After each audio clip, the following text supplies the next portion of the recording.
Hello everyone. आज हम BA second year का paper second food science and nutrition को डिस्कस करेंगे। प्रीवियस लेक्चर में हमने फूड के फंक्शंस के बारे में बात करी थी कि भोजन के क्या क्या कार्य होते हैं या किन किन हमारे कार्यों की पूर्ति भोजन करता है। ठीक है, आज हम बात करेंगे classification of food. Classification of food अर्थात भोजन का वर्गीकरण किस प्रकार से किया गया है, इतने भागों में इसे बांटा गया है और किस अकॉर्डिंग इसे क्लासिफाई किया गया है। ठीक है, भोजन का वर्गीकरण। तो देखिए, जो फूड है इसे बेसिकली 5 पार्ट्स में क्लासिफाई किया गया है, 5 भागों में इसे बांटा गया है, जिसमें पहला है based on nutrients. Based on nutrients, ठीक है, अर्थात पोषक तत्वों के आधार पर। पोषक तत्वों के आधार पर इसका वर्गीकरण। दूसरा आता है based on functions. Based on functions अर्थात कार्य के आधार पर वर्गीकरण, कि भोजन के क्या क्या कार्य हैं उसके आधार पर इसे वर्गीकृत किया है, उसमें कितने प्रकार के पोषक तत्व उपस्थित है, पोषक तत्वों के आधार पर उसे वर्गीकृत कर दिया गया है। ठीक है, तीसरा है बेस्ड ऑन पेरिशेबिलिटी। पेरिशेबिलिटी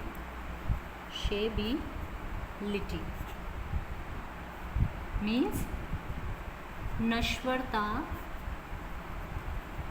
के आधार पर, मतलब किस तरीके से वह नष्ट होता है, समाप्त या खत्म होता है, उसके आधार पर इसका वर्गीकरण। चौथा है based on origin. Based on origin, है ना, अर्थात जो इसका उद्गम का क्या आधार है, तो उद्गम के आधार पर। ठीक है, और फिफ्थ है बेस्ड ऑन केमिकल नेचर, अर्थात रासायनिक प्रकृति के आधार पर। ठीक है, तो इस प्रकार से फूड को 5 पार्ट्स में क्लासिफाई किया गया है, न्यूट्रिएंट्स के आधार पर, उसके फंक्शंस के आधार पर, पेरिशेबिलिटी अर्थात नश्वरता के आधार पर, उसके ओरिजिन के बेस पर और केमिकल नेचर के बेसिस पर उसको क्लासिफाई किया गया है। ठीक है, तो देखिए, सबसे पहले हम बात करेंगे न्यूट्रिएंट्स के बेस पर किस प्रकार से भोजन को क्लासिफाई किया गया है उसके बारे में।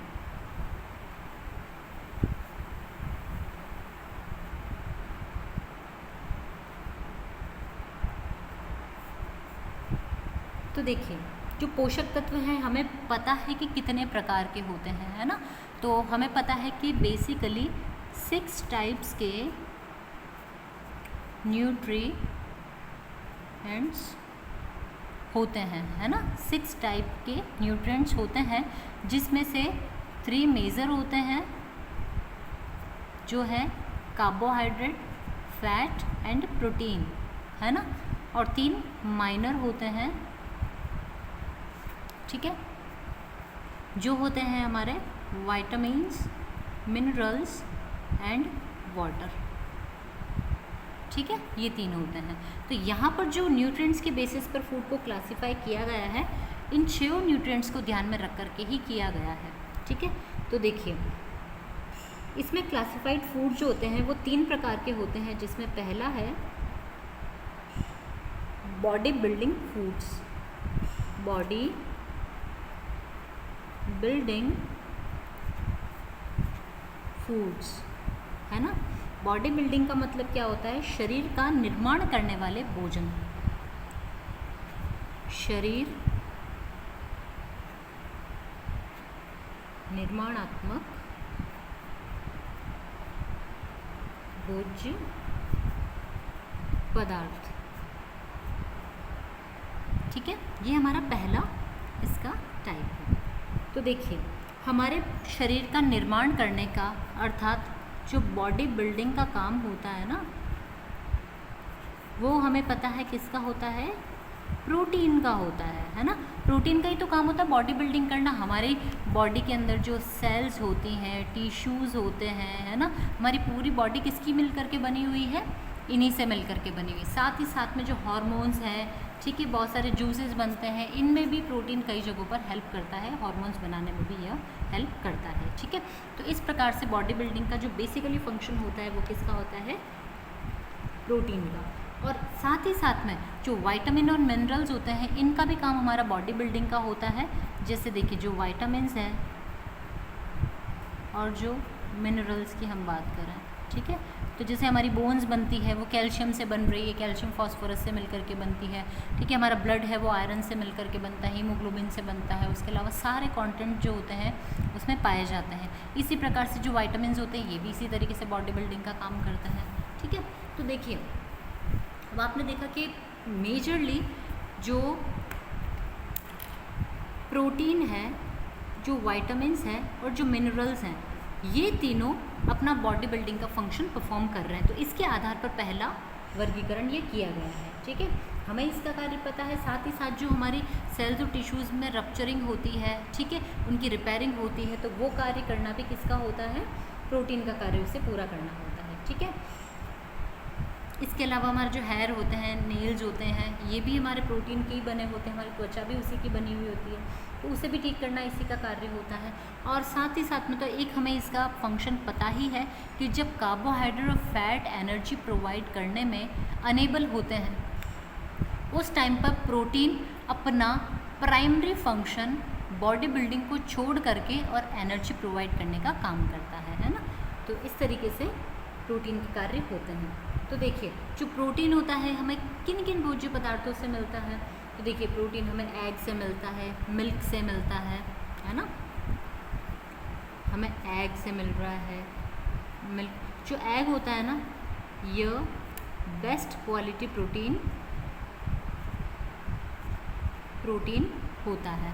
ठीक है, इसे रेफरेंस प्रोटीन के नाम से भी जाना जाता है। रेफरेंस वो चीज़ होती है जिससे हम दूसरी चीज़ों की तुलना करते हैं। ठीक है, तो एग में वो सभी प्रोटीन्स प्रेजेंट होती है, सभी अमीनो एसिड्स प्रेजेंट होते हैं। तो जब हम प्रोटीन का को रेफरेंस जब देते हैं या इसके किसी और फूड प्रोडक्ट के अंदर अगर में हम इसकी अवेलेबिलिटी देखते हैं तो हम इसी से कंपेयर करते हैं। ठीक है, एग में होता है, मिल्क में होता है, मीट में होता है। इस तरीके से जो हमारी दालें होती है, ठीक है, दालों का जो कॉम्बिनेशन होता है, ड्राई फ्रूट्स होते हैं, दूध की बनी हुई चीज़ें होती हैं, नारियल है, मूंगफली है, फिश होती है, इन सभी के अंदर प्रोटीन प्रेजेंट होता है। और साथ ही साथ विटामिन और मिनरल्स भी उपस्थित इसमें होते हैं। ठीक है, हमारा सेकंड टाइप इसका आता है energy yielding foods. Energy yielding foods अर्थात शरीर को ऊर्जा देने वाले भोज्य पदार्थ। शरीर को ऊर्जा देने वाले भोज्य पदार्थ जो हमारे शरीर को ऊर्जा देते हैं। अब हमें पता है कि हमारे शरीर को ऊर्जा कौन प्रदान करता है? हमारे शरीर को ऊर्जा मेनली कार्बोहाइड्रेट और फैट्स प्रोवाइड करने का काम करते हैं। ठीक है, इन्हें ही हम एनर्जी यील्डिंग फूड प्रोडक्ट कहते हैं। तो कौन है यहाँ पर? कार्बोहाइड्रेट और वसा, जिसे आप कहते हो CHO शॉर्ट में कहते हैं, वैसे कार्बोहाइड्रेट ही कहा जाता है इसे, और फैट हमारी वसा होती है। ठीक है, तो देखिए इसका मुख्य कार्य, इनका हमने पहले ही बात करी थी कि इनका जो प्राइमरी फंक्शन होता है वो होता है एनर्जी प्रोवाइड करना हमारी बॉडी को। ठीक है, ये इनका प्राइमरी फंक्शन है। जो 1 ग्राम ऑफ कार्बोहाइड्रेट होता है ये हमें 4 किलो कैलोरी एनर्जी प्रोवाइड करने का काम करता है, और जो फैट होता है, फैट का 1 ग्राम हमें 9 किलो कैल एनर्जी प्रोवाइड करने का काम करता है। ठीक है, तो हमें फैट से ज़्यादा मात्रा में ऊर्जा की प्राप्ति होती है और हमें कार्बोहाइड्रेट से वसा की तुलना में कम मात्रा उपस्थित प्राप्त होती है। ठीक है, लेकिन हमारी डाइट में सबसे ज़्यादा क्वांटिटी कार्बोहाइड्रेट की ही होती है, क्योंकि मेनली और चीफ सोर्स जो होता है हमारे एनर्जी का वो कार्बोहाइड्रेट ही होता है। ठीक है, तो हम इसे ज़्यादा मात्रा में कंज्यूम करते हैं। तो देखिए, अब जो हम ये एनर्जी हमारे शरीर के अंदर आती है ना, ये ऊर्जा, यह बहुत प्रकार के कार्यों को करती है। जैसे कि आप देखते हैं, आपका शारीरिक कार्य करते हैं, है ना, शारीरिक कार्य किया आपने, शारीरिक कार्य में सभी कार्य आ गए, जैसे चलना फिरना, दौड़ना, उठना, बैठना, खाना खाना, डांस करना, पढ़ाई करना, अपना काम करना, जॉब करना, कोई भी चीज़ आ सकती, कपड़े धोना वगैरह, एनीथिंग, है ना, ये सारे काम आ जाते हैं। इसके अलावा आपके शरीर का जो हमारा तापमान होता है उसे नियमित करना, श्वसन, हृदय का धड़कना, है ना, हृदय का धड़कना, इस प्रकार से जो हमारे ब्लड सर्कुलेशन हो रहा है बॉडी के अंतर्गत, भोजन का पाचन हो रहा है, भोजन शरीर के अंतर्गत अन्य कार्य चल रहे हैं, चाहे वो उत्सर्जन का हो, चाहे ट्रांसपोर्टेशन का हो, मसल्स का कॉन्ट्रैक्शन और रिलैक्सेशन होता है, तो ये सभी कार्य जो होते हैं उनमें एनर्जी लगती है, और यह जो ऊर्जा लगती है यह हमें मेनली कार्बोहाइड्रेट और फैट से ही प्रोवाइड होती है। अगर हमें नहीं मिलेगी तो हम कार्य नहीं कर पाएंगे। ठीक है, तो देखिए, जो हमारी ये ऊर्जा प्राप्ति के स्रोत होते हैं, ठीक है, कार्बोहाइड्रेट और फैट हमें किससे प्राप्त होते हैं? देखिए, अनाज से आपको कार्बोहाइड्रेट बहुत आराम से मिलता है, सबसे आराम से। तो हमारे अनाज के अंतर्गत क्या आ जाते हैं? जैसे कि आपका आता है गेहूँ आ गया, चावल आ गया, मक्का हो गया, है ना, मक्का है, जौ, बाजरा, है ना, जो भी आपका ये स्टेपल डाइट है आप इसके अंदर इंक्लूड कर सकते हो। ठीक है, जैसे रागी हो गया, है ना।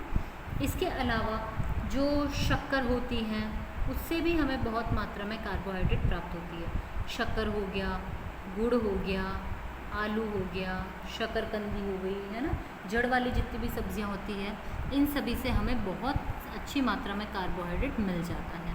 ठीक है, और जब हम बात करते हैं वसा के स्रोत के बारे में, तो आप सभी को पता है कि वसा हमें चिकने भोज्य पदार्थों से मिलती है, और चिकनाहट जो होती है मेनली वो किस में होती है? जैसे कि घी में,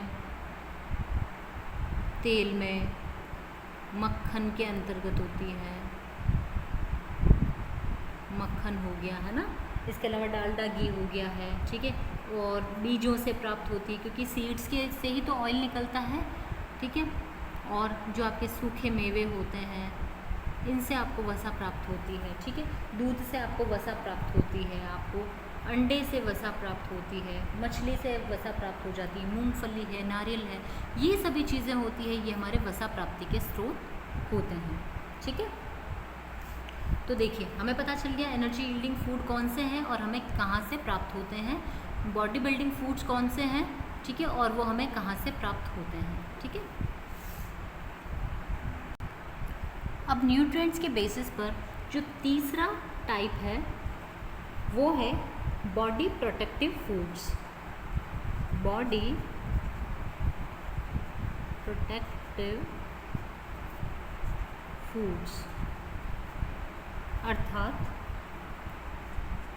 शरीर रक्षात्मक भोज्य पदार्थ। ठीक है, तो देखिए, हमारी बॉडी को प्रोटेक्ट कौन से फूड प्रोडक्ट करते हैं? हमारी बॉडी को रोगों से कौन रक्षा प्रदान करता है? विभिन्न शारीरिक क्रियाओं का संचालन, नियंत्रण जो भी करते हैं वे हमारे बॉडी प्रोटेक्टिव फूड्स कहलाते हैं या बॉडी प्रोटेक्टिव्स कहलाते हैं। ठीक है, तो देखिए, जो प्रोटीन है, विटामिन्स हैं, है ना, और जो मिनरल्स हैं,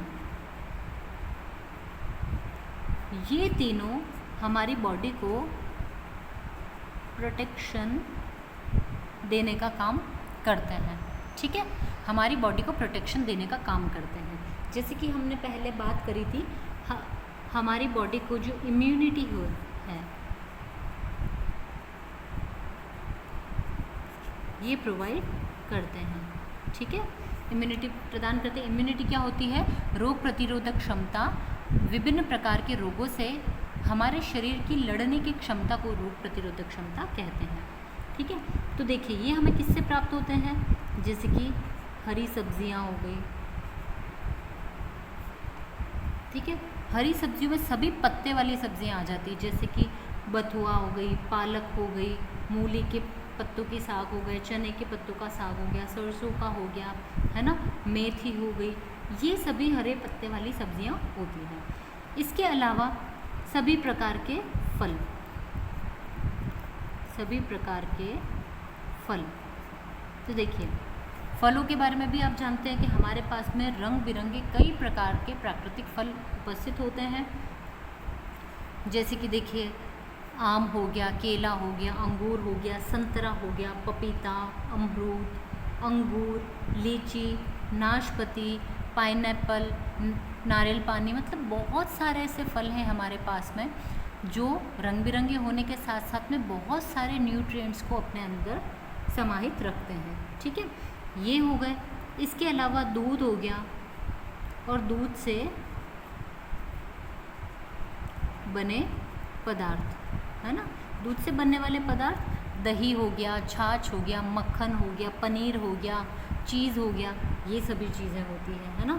इसके अलावा अंडा है जो कि प्रोटीन का सबसे अच्छा सोर्स होता है ना।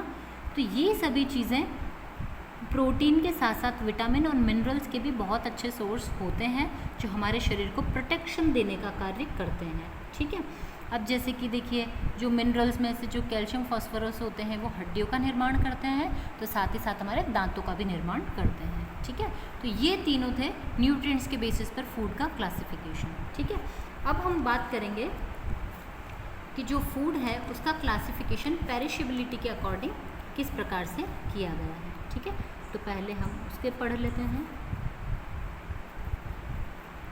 बेस्ड ऑन पेरिशेबिलिटी, ठीक है, नश्वरता के आधार पर भोजन का वर्गीकरण। ठीक है, देखिए पेरिशेबिलिटी का मतलब ये होता है नश्वरता। नश्वरता अर्थात कोई वस्तु या कोई भोज्य पदार्थ कितने समय में वो खराब हो जाता है या सड़ जाता है या खाने योग्य नहीं रहता है। कितने समय में कोई वस्तु या भोज्य पदार्थ फूड है, फूड प्रोडक्ट है, वो ख़राब हो जाता है, सड़ जाता है या खाने योग्य नहीं रहता है। ठीक है, तो ये हम पेरिशेबिलिटी से पता करते हैं। ठीक है, तो इस आधार पर जो हमारा फूड है उसको 3 भागों में फिर से क्लासिफाई किया गया है, जिसमें पहला है नॉन पेरिशेबल फूड्स। ठीक है, अर्थात नश्वर नहीं होने वाले भोज्य पदार्थ। नश्वर नहीं होने वाले भोज्य पदार्थ। ठीक है, दूसरा होता है अर्धनश्वर भोज्य पदार्थ, जिसे हम कहते हैं सेमी पेरिशेबल।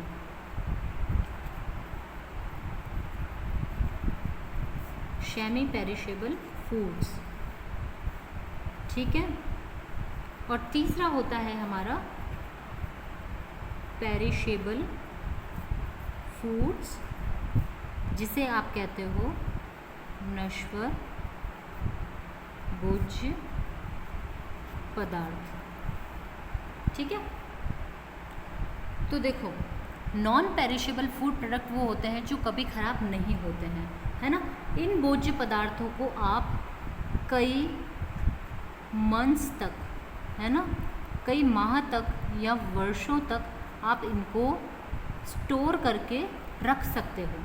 ठीक है, तो जैसे ये भोज्य पदार्थ वो होते हैं जिनमें जो मॉइस्चर होता है हमारा या नमी होती है